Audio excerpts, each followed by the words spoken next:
जय हिंद प्यारे बच्चों। नीट 2025 का आगाज हो चुका है। 10 दिन बचे हैं। क्या करें क्या ना करें, बायोलॉजी में, जूलॉजी में, फिजिक्स में, केमिस्ट्री में क्या करें, ये कई सारे सवाल आपके दिमाग में उठ रहे हैं। ठीक है ना, उठ रहे हैं ना। इन्हीं सब सवालों के जवाब मैं आपको जूलॉजी पोर्शन से देने वाला हूं कि अब हम अंतिम 10 दिनों में क्या करें। देखो बेटा, जैसे जैसे एग्ज़ाम पास आता है तो आपको डर तो लगता है कि क्या होगा, इस साल नहीं हुआ तो क्या होगा, घर वाले, गली वाले, मोहल्ले वाले, रिश्तेदार क्या कहेंगे। देखो बेटा, किसी को किसी से कोई फर्क नहीं पड़ता। आप सफल होगे या आप सफल नहीं होगे, इससे फर्क दुनिया में किसी को नहीं पड़ता सिवाय माँ बाप के। ठीक है ना। रिश्तेदार क्या सोचता है, क्या सोच रहा है, गली वाले, मोहल्ले वाले, कोई फर्क नहीं पड़ता। वो सब मज़े लेने वाले। सिर्फ मैंने कहा ना, फर्क सिर्फ माँ और बाप को ही पड़ता है, बस। ठीक, चलिए तो हम बेटा शुरू करते हैं कि हम लास्ट 10 दिनों में क्या करें। देखो बेटा, हमारे पास 10 दिन बचे हैं। जूलॉजी का एक बड़ा पोर्शन है, उस पोर्शन में आपने बहुत सारा पोर्शन पढ़ लिया, बस यही समझ में नहीं आता। कई बच्चे आते सर करें क्या। अब लास्ट में बता दो हमें करना क्या है, कौन सा चैप्टर पढ़े, कौन सा चैप्टर ना पढ़े। तो देखो बेटा, अगर आप डॉक्टर बन रहे हो, डॉक्टर बनने जा रहे हो, तो ये तो आपको देखो सबको पता है कि बिना बायोलॉजी के अच्छे नंबर के आप डॉक्टर तो नहीं बन सकते। आप अपने मन से पूछ सकते हो, आप अपने दिमाग से पूछ सकते हो कि बिना बायो में अच्छे नंबर लाए हम डॉक्टर नहीं बन सकते। देखो आपको पता है, मुझे पता है कि कितना भी मैं कर लूँ, फिजिक्स कितनी भी कर लूँ, केमिस्ट्री कितनी भी कर लूँ, वहाँ परफेक्ट स्कोर लाना मुश्किल है। नामुमकिन तो नहीं है, मुश्किल है। लेकिन बायो में छोटा सा इफर्ट अगर मैं लगा दूं, थोड़ी सी अगर मेहनत कर दूं, तो वहाँ मैं परफेक्ट स्कोर ला सकता हूँ। मेरे नीट के रिजल्ट के बाद जब मुझसे कोई पूछेगा तो मुझसे ये नहीं पूछेगा कि तेरे फिजिक्स में कितने आए, तेरे बायोलॉजी में कितने आए, ये पूछेगा बेटा टोटल नंबर कितने आए। तो टोटल नंबर चाहे वो बायोलॉजी बढ़ा के ले आऊँ, चाहे फिजिक्स बढ़ा के ले आऊँ, चाहे केमिस्ट्री बढ़ा के ले आऊँ, तो मेरे पास सबसे सही ऑप्शन क्या है कि मैं कहाँ थोड़ा मेहनत करके ज़्यादा नंबर ला सकता हूँ। आपके खुद दिमाग से सवाल जवाब आ रहा होगा, वो सर बायोलॉजी है। बात समझ रहे हो ना। तो हम अपनी पूरी मेहनत और बिना, अब बेटा बायोलॉजी में जितने भी चैप्टर हैं, हर चैप्टर से क्वेश्चन आता है। देखो आपके सामने 11th की चैप्टर की लिस्ट डली है, आपके सामने 12th के चैप्टरों की लिस्ट डली है। कोई ऐसा चैप्टर नहीं है कि जिससे कभी क्वेश्चन ना पूछा जाता हो। हर चैप्टर से क्वेश्चन आता है। हाँ, बस ये हो सकता है किसी से थोड़ा कम हो सकते हैं, किसी से कभी ज़्यादा हो सकते हैं। सर इतने बड़े बड़े हम चैप्टर पढ़ते हैं, कई बार एक ही सवाल आता है। वो बेटा बनाने वाले के ऊपर है, वो कब क्या सोच रहा है, क्या अब किसने बनाया वो तो भगवान जाने, ठीक ना। लेकिन वो तो हम मैं वहाँ कुछ नहीं कर सकता, ना आप वहाँ कुछ कर सकते। हमें तो हर चैप्टर आना चाहिए, बस सीधी बात, 100 बात की एक बात ये है। तो देखो जैसे आप बेटा, अब हाँ एक चीज आप लास्ट के अभी जो अंतिम 10 दिन बचे उसमें आप क्या कर सकते हो। उसमें आपको, आप देखो अगर बायोलॉजी पढ़ना ही है प्रॉपर कि क्या पढ़े क्या ना पढ़े, उसमें सबसे बढ़िया तरीका है कि आपको 12th का एक चैप्टर छोड़ना भी नहीं है। लास्ट टाइम में 12th का ही चैप्टर हमें पढ़ने हैं। क्यों? क्योंकि 11th बहुत बड़ा सिलेबस है, 12th का सिलेबस बहुत कम है, लेकिन नंबर ऑफ क्वेश्चन 12th से ज़्यादा आते हैं। क्या समझे? नंबर ऑफ क्वेश्चन 12th से ज़्यादा आते हैं। मैं सिर्फ बायो भर में बात नहीं कर रहा, चाहे वो फिजिक्स हो, चाहे वो केमिस्ट्री हो, चाहे वो बायो, दो पोर्शन है 11th और 12th। सबसे ज़्यादा वेटेड 12th पोर्शन का। और तुम्हें पता है बायो 12th में 11th की आधी है। तो क्यों ना मैं थोड़ी मेहनत करके 12th पोर्शन पे पूरा अगर दिमाग लगाऊं तो मुझे ज़्यादा मतलब नंबर मिल सकते हैं कम मेहनत पर। तो 12th के आपके पास ये सारी यूनिट है। 12th में जैसे ह्यूमन रिप्रोडक्शन है, उससे कम से कम 3 क्वेश्चन तो तय है। रिप्रोडक्टिव मानव स्वास्थ्य हो गया, उससे कम से कम 2 क्वेश्चन है। विकास जो चैप्टर है उससे अब 3 क्वेश्चन एटलीस्ट पूछे जाते हैं। मानव स्वास्थ्य एवं रोग, इससे तो क्वेश्चन बेटा आप पिछले सालों से कुछ बढ़े हैं, क्योंकि डॉक्टर बनने जा रहे हो तो वहाँ मानव स्वास्थ्य और रोग के बारे में थोड़ा ये ज़्यादा रिलेट कर रहा है। तो शायद पिछले साल उसने 4 क्वेश्चन भी डाले थे। तो सब मतलब ऑन एवरेज मैंने लिखा है कि 3 या 4 या 5 क्वेश्चन भी वो डाल सकता है। मानव कल्याण में सूक्ष्म जीव, इससे जनरली 1 आध क्वेश्चन आता है। और जैव प्रौद्योगिकी, बायोटेक्नोलॉजी की कितनी यूनिट थी? 2, दोनों को मिला करके नाम है बेटा जैव प्रौद्योगिकी। उससे कम 10 क्वेश्चन आपको मिलने वाले। है। 2-4 क्वेश्चन बॉटनी में मिलेंगे, 6-7 क्वेश्चन आपको जूलॉजी पोर्शन में मिलेंगे। तो ये 12th वाला पोर्शन है। देख रहे हो 12th वाले पोर्शन से,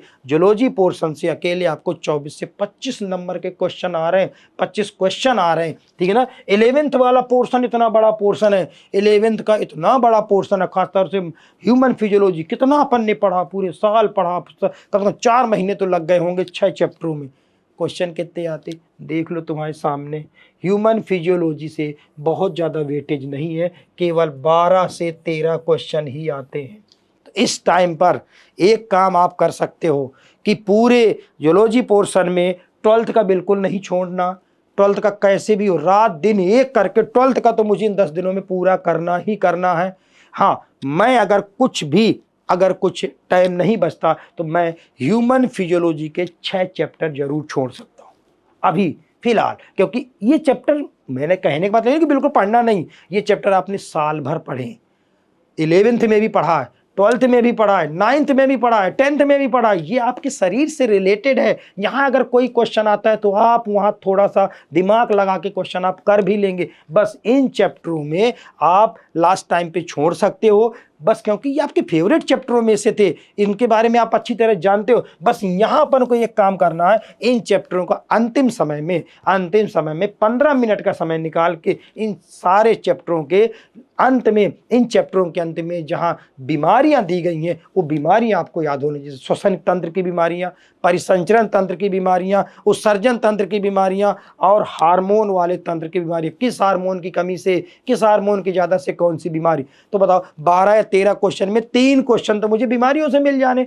चाहे श्वसन तंत्र का पूछे, चाहे वो heart attack, cardiac arrest, hypertension वहाँ से पूछे, कोई ना कोई 3 क्वेश्चन तो आने। तो बस इनके बारे में आप कुछ करो ना करो, इन पिछले मतलब अंतिम 10 दिनों में इन चैप्टरों की आप बीमारियां जरूर पढ़ के जाएं, हर चैप्टर की। कहोगे सर तंत्रिका तंत्र नियंत्रण में तो बीमारी है ही नहीं। बेटा इसमें बीमारी नहीं है तो ब्रेन तो है, ब्रेन के डिफरेंट पार्ट के कार्य याद रखना कि इसका कार्य ये है, तापमान नियंत्रण केंद्र यहाँ है, श्वसन केंद्र यहाँ है, हृदय केंद्र यहाँ है, मेडुला ऑब्लोंगेटा का काम क्या, ये काम तो आपको ये, जैसे बैलेंसिंग का काम किसका है, सेरिबेलम का काम है, ठीक ना। और जैसे हाइपोथैलेमस काम क्या, ये काम आपको एटलीस्ट याद कर लेना बस। प्लस इसके अलावा बेटा 11th पोर्शन में जंतु जगत है। जंतु जगत में बड़ी समस्या आ रही, सर एग्जाम्पल भूल रहे हैं, कोई बात नहीं, भूल रहे हैं कोई बात नहीं, ठीक है। बस जंतु जगत में अंतिम समय में आपको ये करना है कि जो अपन ने शुरू में जो मतलब शुरुआती 3-4 लेक्चर पढ़े थे पोरीफेरा पढ़ने के जस्ट पहले,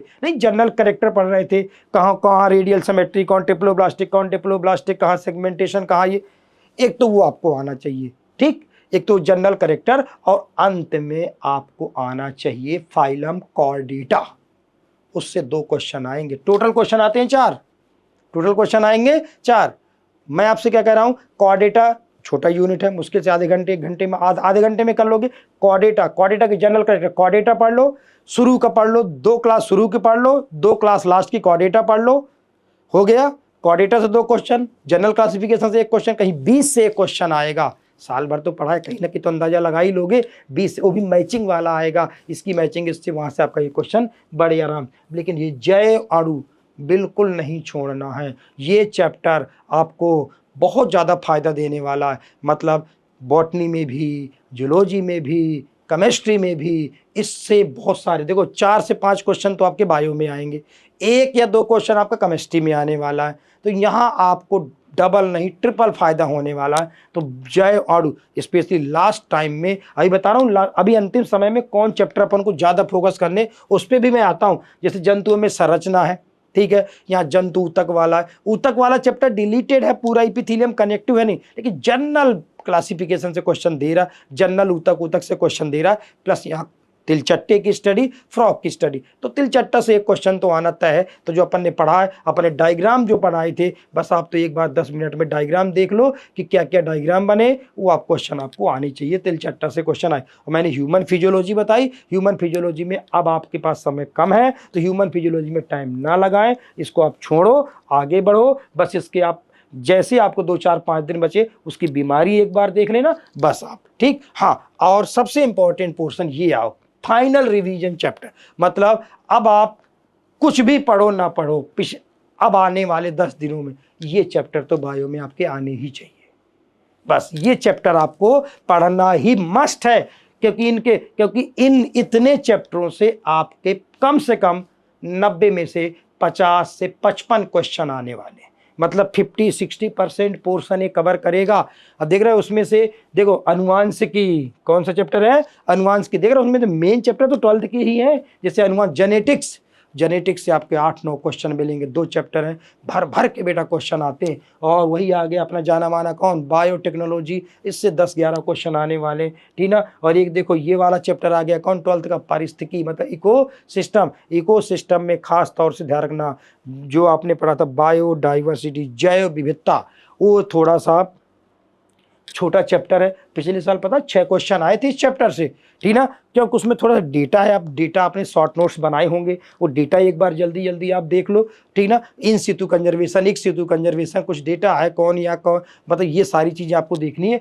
पारिस्थितिकी में इकोसिस्टम है, प्लस वहाँ बायोडाइवर्सिटी सबसे इंपॉर्टेंट है, ठीक। तो एक तो देखो अनुवांशिकी हो गया, जैव प्रौद्योगिकी हो गया, पारिस्थितिकी, 10, 20, 30 क्वेश्चन तो अकेले ये दोनों 3 चैप्टर दे रहे हैं बेटा, ठीक है। 10 क्वेश्चन पूरे इकोलॉजी से आने वाले, 10 क्वेश्चन जैव प्रौद्योगिकी से आने वाले, और 9 या 10 क्वेश्चन आपकी अनुवांशिकी से आने वाले, 30 क्वेश्चन अकेले 12th की यूनिट से, 3 यूनिट से, ठीक। कोशिका एवं कोशिका विभाजन, सेल वाला चैप्टर, सेल विभाजन वाला चैप्टर, ये मैं चैप्टर बता क्यों रहा हूँ बेटा, ये ऐसे चैप्टर हैं, ना ये जूलॉजी में है ना ये बॉटनी में है, ये कॉमन चैप्टर है। क्वेश्चन आपको दोनों तरफ मिलेंगे, मतलब इन्हें पढ़ने से डबल फायदा, आम के आम गुठलियों के दाम, मतलब एक जगह पढ़ो 2 जगह क्वेश्चन लो, बात समझ रहे हो ना। तो इसलिए कोशिका और कोशिका विभाजन, ऐसा नहीं कि मतलब कोशिका विभाजन तो हमें बॉटनी वाले सर ने पढ़ाते तो बॉटनी मिलेंगे, जरूरी नहीं है, इसके क्वेश्चन जूलॉजी में भी आपको मिलेंगे, ठीक ना, क्योंकि कॉमन चैप्टर है। तो ये चैप्टर तो हम छोड़ ही नहीं सकते।